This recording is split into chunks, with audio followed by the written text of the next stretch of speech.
Good afternoon, folks. My name is Jimmy Bashar with the Stakeholder Affairs Group, and it's my pleasure to welcome you to the ISO call to discuss the proposed revision request, or PRR 1280 withdrawal. I am joined here today by David Zlotlo from our legal group, who will be our primary presenter for today, and we'll begin here shortly with a background on our recently released statement before we dive into the main material.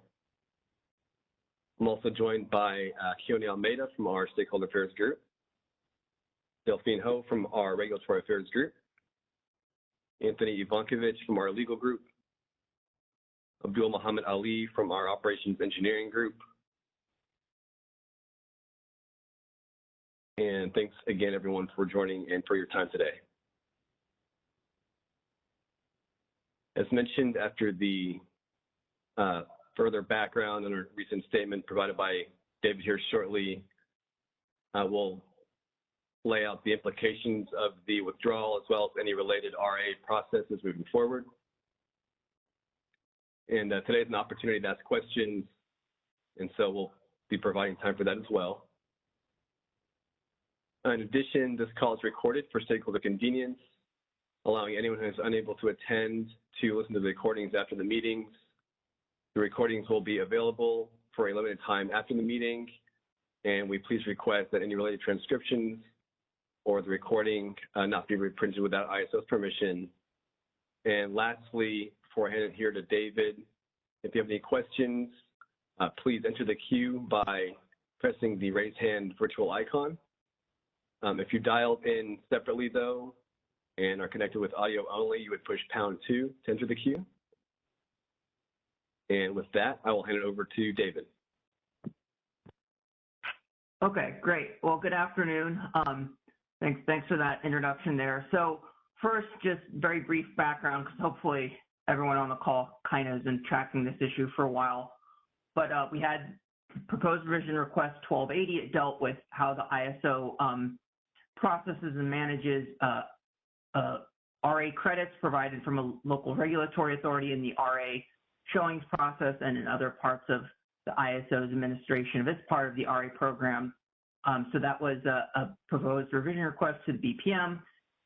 There were some stakeholders who appealed that BPM revision that went through our BPM appeals committee process, and that hearing was in December 2020. Shortly thereafter, the Executive Appeals Committee ordered or decided that we would hold that proposed revision request in abeyance until August 2021. August 2021 came, and then we were going to have a second hearing scheduled for the PRR 1280 changes. And shortly before that second hearing, the ISO staff decided to withdraw the PRR. And we had a prior call about that maybe a month, I don't know, 4 weeks ago. And then so in the time that the PRR was in abeyance, we engaged in a lot of outreach with the different local regulatory authorities that have historically used the crediting. We were trying to understand, kind of what was behind them and just to get a better feel for what the concerns were. We knew generally what the current concerns were all along, but to get into more detailed understanding and to see what ways there were of addressing it. So as mentioned, the ISO chose to withdraw the PRR. And so we had a call, as I said earlier, to discuss that. Then we, next slide, please. We can get into the further background is that we posted a written statement a couple weeks ago, kind of giving more detail on what comes next with the withdrawal of the PRR, what it exactly means. You see on the screen there, there's a link to that statement. We had referred to it in the prior call. We said it would be forthcoming, and then a few weeks later we got it posted. So the content of that statement, we think, was meant to be largely provided in the earlier call I mentioned.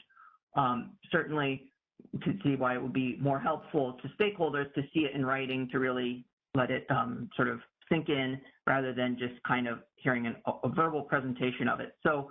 But the material there was not meant to really be any different than what we mentioned on the prior call, but we posted it, And we're having this call again today to give another opportunity to ask questions. That's really the primary purpose of this call, just in case that, like I said, seeing it written down, maybe, some of the questions became more apparent to you all, or maybe you understand better what we're stating as our plan going forward, whereas that wasn't totally clear before. So that's really what the purpose of today's call is. So we can go to next slide, please.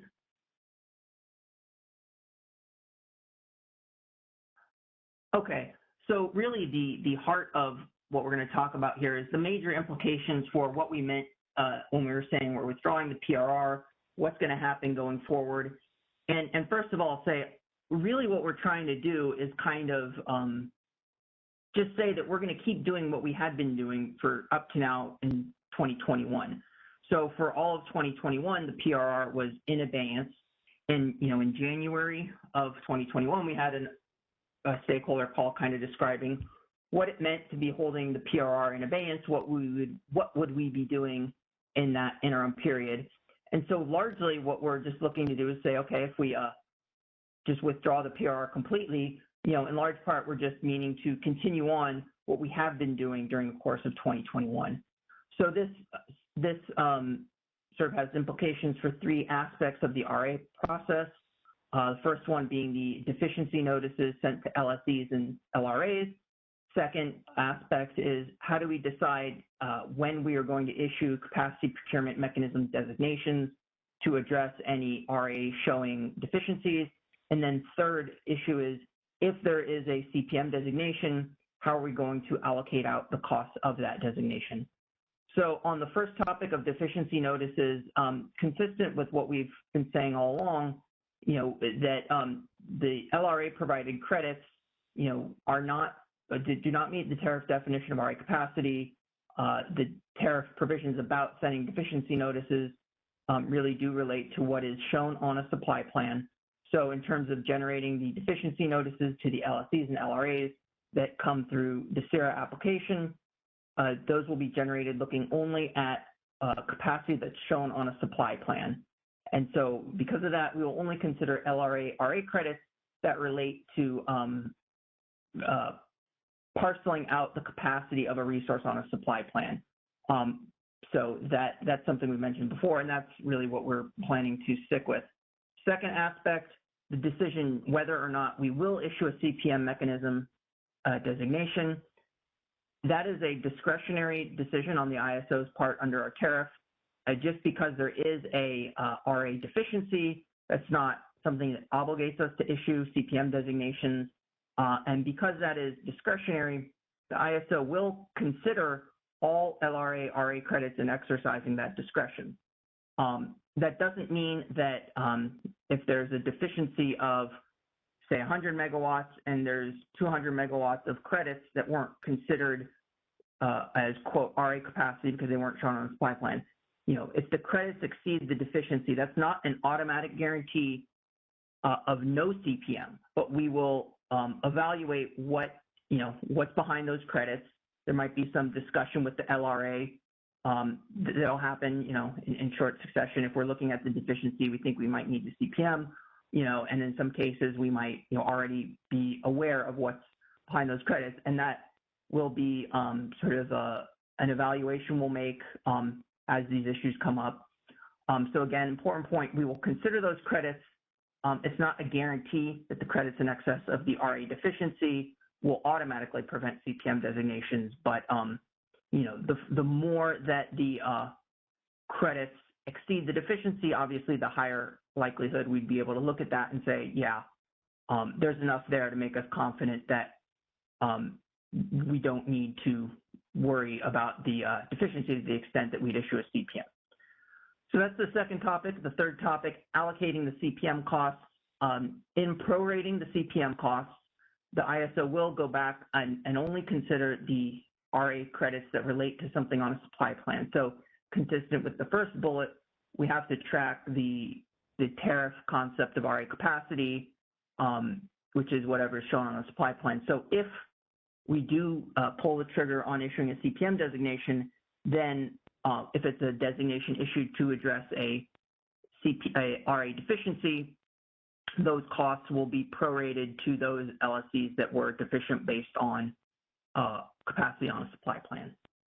So, in a nutshell, that's our approach going forward. That was what we tried to capture in the written statement we posted that you saw the link to a few minutes ago. And so with that, that's really all we meant to present today. And then, as I said before, the primary purpose was to just give folks a chance to kind of ask more clarifying questions or things along those lines. So I think with that, we can just sort of kind of open it up if there's any comments, questions, et cetera. Thanks a lot, David. Yeah, I see we've had a caller in the queue for quite some time. Thanks for your patience. And as a reminder, please raise your hand by pressing the raise hand icon. Unless you've dialed in separately, then push #2. And we are also monitoring the chat in case any chat questions come through, although we do prefer you verbalize your questions.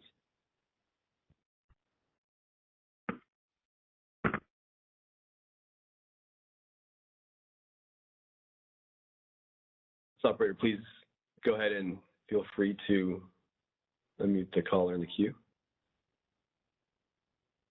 Yes, I do not see any caller in the queue as of now. The raised hand that you see is on my end.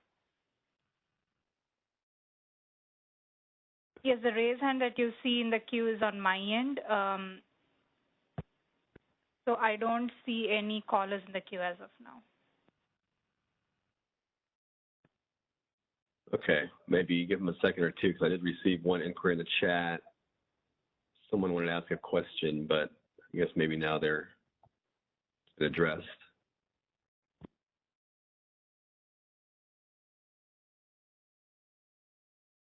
I do see one caller in the queue. Caller, please go ahead. Your line is unmuted.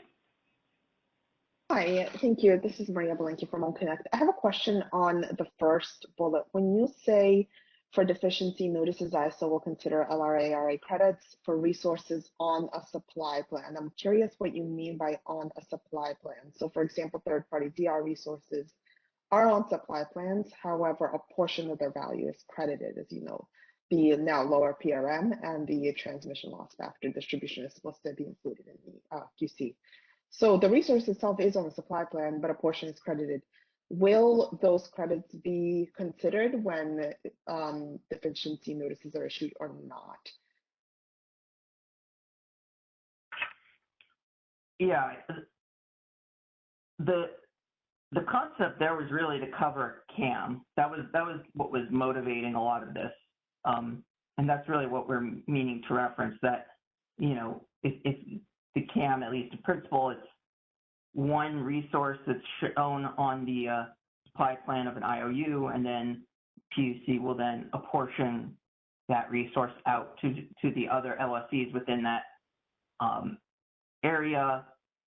To us, that was something we could accept because the resource we're talking about is shown on a supply plan, and the credits are just used to parcel out that capacity across different LSCs, but it relates back to something that is on a supply plan. So that's really what we're meaning to get at. We didn't say CAM specifically because there's some nuance there, and potentially there could be other sort of mechanisms that would also fit in that concept, perhaps from different LRAs, for example. So we weren't just saying CAM, but that was sort of the thought process there. Okay, thank you. That's actually how I had. Oh, sorry. Go ahead. No, that was all I was saying. Okay, yeah, I wasn't sure. Thank you for the clarification. That's how I initially read it, but because third-party DR resources are on the supply plan, I was just wondering what you were referring to, but I assume you mean, I assumed you had meant CAM and things like DRAM where it's just on an IOU supply plan, but the credit goes to multiple LSCs. Okay, thank you.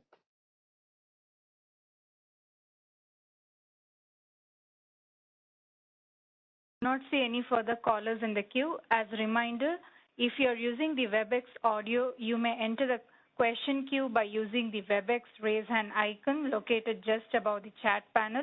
You'll hear a beep tone when your line is unmuted. At that time, please state your name and question. If you're just on the phone line and not using the WebEx audio, please dial #2 on your telephone keypad to enter the question queue. You'll hear a notification when your line is unmuted. At that time, please state your name and question.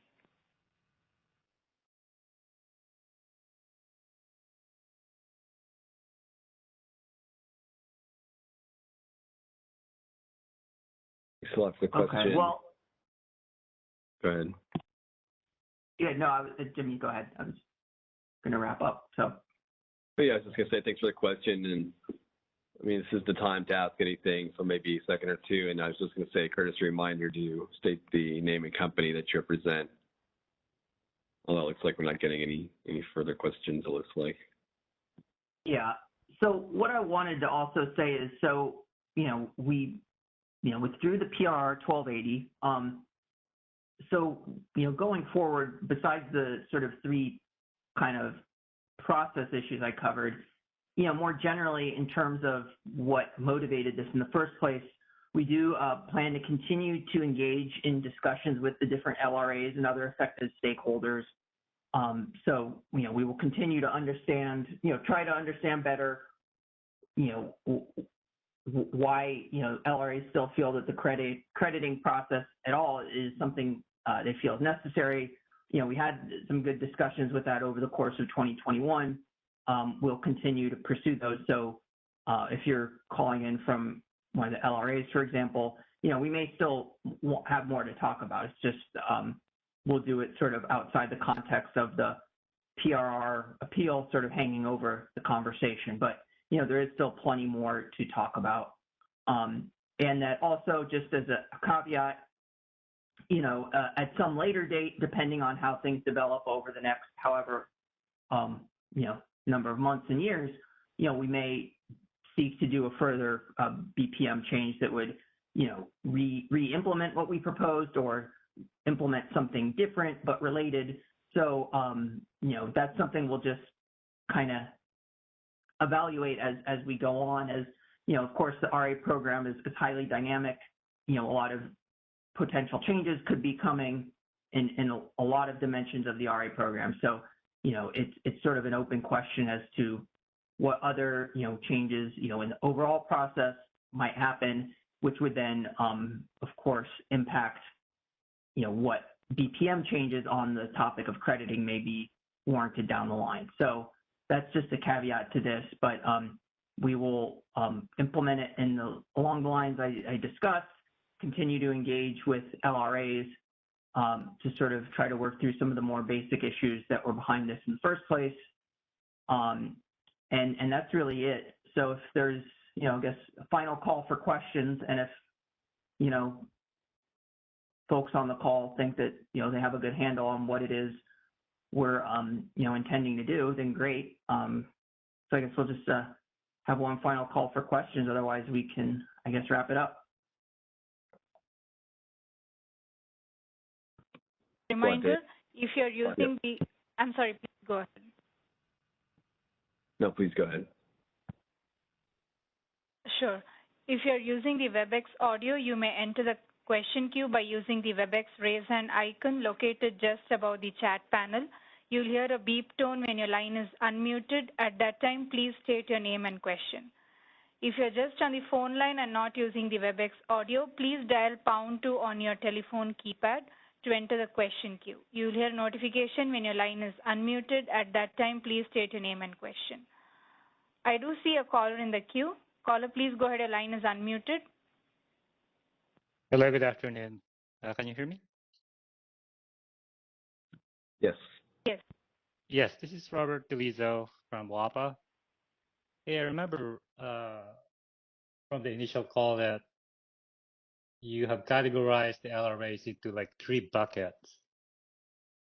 And I was just wondering if there's any kind of distinction that you can share about the, the nature of the activities or coordination you're having planned for the LRAs that are categorized in those buckets.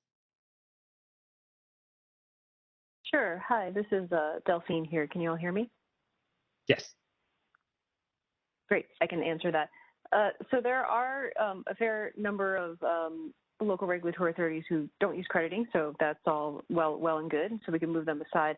I would say probably the two big pathways that we have going on right now is kind of for the lion's share of the load at the CAISO is that there is a process going on right now at the CEC where we're engaged on discussing specifically the demand response resources and kind of reliability counting methodologies that is related to resources that have been credited for CPUC jurisdictional load serving entities.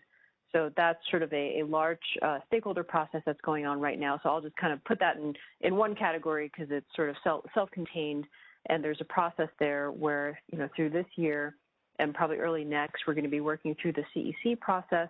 That's going to come back and inform the CPUC process to kind of consider that counting in additional detail so that, hopefully the end result of it, what the CAISO is hoping for, is for those demand and response resources to no longer need to be credited. But I will note that for those resources, they are still already registered with the CAISO in the master file. So there is already, actively settlements information and other information being produced on those resources. But there's that gap that we're hoping to address through those state regulatory processes. For I will say the third bucket is for other local regulatory authorities that may not have that big open stakeholder process, and that is more of a concerted effort to work directly with the regulatory authority, well, technically with the load serving entity, to kind of move to a place where we don't need to use the crediting anymore. And that could also involve, for example, looking at how to register those resources with our systems, whether there's capability or flexibility to consider, how those resources are accounted for in our markets, or if there are questions on how that's done. Not all local regulatory authorities or LSCs are in the same place in understanding sort of I'll say probably fairly basic plain vanilla gas-fired generator versus, sort of the more flexible resources or newer resources like demand response or storage, et cetera, or even sometimes hydro is fairly complicated. So we're working directly with the local regulatory authorities and LSCs there to talk about, what those resources are like, what each system is like, and what that means to have those resources in our market, registered, and also bidding and operating, et cetera. So I would say those are the three broad categories we had originally brought up, which is those that no longer need or use crediting, kind of the CEC, CPUC self-contained process, but that understandably is quite large and has quite a number of megawatts and participants actively involved in that. And then the third category where it's just much more individual outreach. And I think that will also help inform us in understanding, where the issues may be, certain things that might need to change on the CAISO side to understand and accommodate those particular situations, but also, kind of a recognition that regardless, the resource adequacy fleet is our first line of defense, and having visibility and the ability to count on those and lean on those resources when we need it for reliability, that has to be a common understanding amongst everybody. So we are hoping that those conversations will kind of bridge that gap.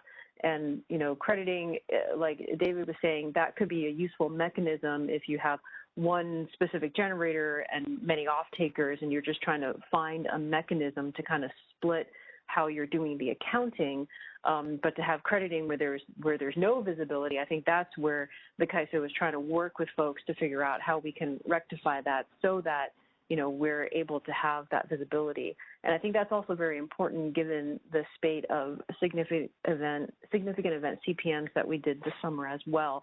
As everyone knows, it's a fairly tight market. We have vulnerabilities, especially so during the net demand peak period where, after the sunset. So, having visibility into more resources and making sure that our operators can comfortably operate the system, that's really our priority and what the RA fleet is for. So it's that kind of day-to-day operational need that we're trying to bolster. So hopefully, Robert, that helps answer your question. Yes, thank you, Delphine, for the information. I guess for WAPA, I think we are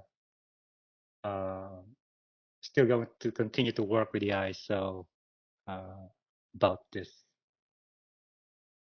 crediting mechanism. Yeah, we appreciate that, and certainly for every system, there's some complexities that we want to be able to talk through directly, understand those scenarios, and even in a public forum for the at the CEC, there's a lot of nuances about demand response that we also need to talk through and understand. So we're hoping that by withdrawing the actual PRR, but still focusing on what is most important to us, which is the reliability, which is the need for RA, and then working more closely with stakeholders, that will kind of give everyone some breathing room to address these various issues, which is kind of not a one-size-fits-all. So we recognize that, and we appreciate that. But we just wanted to emphasize that our core interest at the end of the day is that reliability, and very happy to be working with you and WAPA on that one. Thank you. Thank you.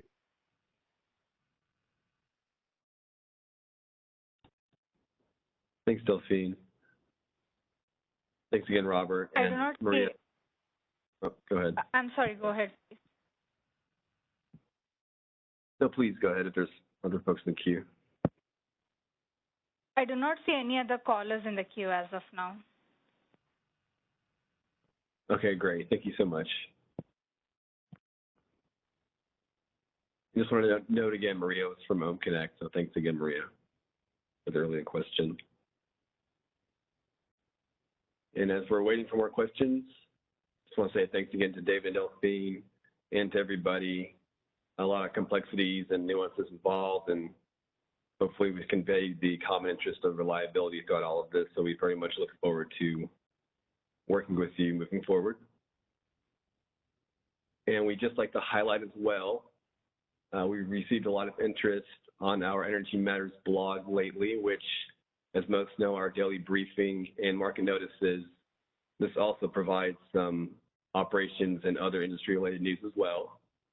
So we encourage you to check it out on our CAISO.com/about section. I don't see any further questions in the queue. So with that, folks, thanks very much for your time. And as mentioned, this was recorded, so please look for that on the initiative page here in the next few business days. So thanks very much.